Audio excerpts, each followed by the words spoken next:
Well, the story really starts as a young child. Raised in Northern California by my mother. Never knew my father. I remember being home alone a lot because my mother would go drinking with her friends multiple nights in a row. Well, we were WIC, welfare, and food stamps. That was the kind of environment I was raised in. At 9 years old, I'm sitting in an aunt's house, and she went under the couch and got out a tray, and there was some tobacco, I thought, and she was rolling a cigarette. And she lit it, inhaled deeply and held her breath, and passed it to my uncle, who did the same, who passed it to my mom, who did the same, to my cousin, to me, and I just didn't, well, it must be okay because everybody's doing it. And I ended up coughing and choking the first time smoking marijuana. And so I started hanging out with kids that smoked weed. And then hanging out with those kids, we got introduced to acid, to mushrooms, to a little cocaine. And once I tried methamphetamine at 16, I never needed anything else.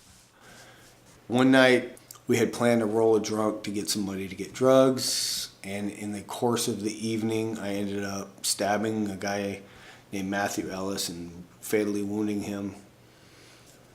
I ended up getting sentenced to 17 years, 4 months to life.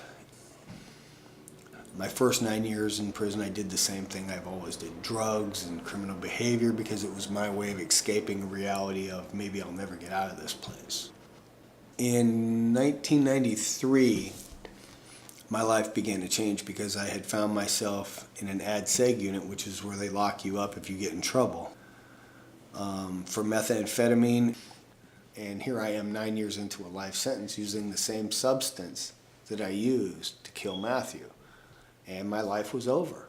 I literally thought, it's over.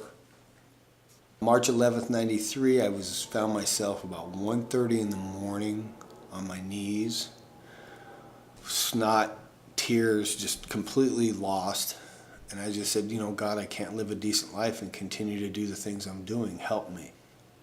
To this very moment, I have not used a substance since that prayer. And I think that was the evening of my life that I surrendered. I just said, I can't do this alone.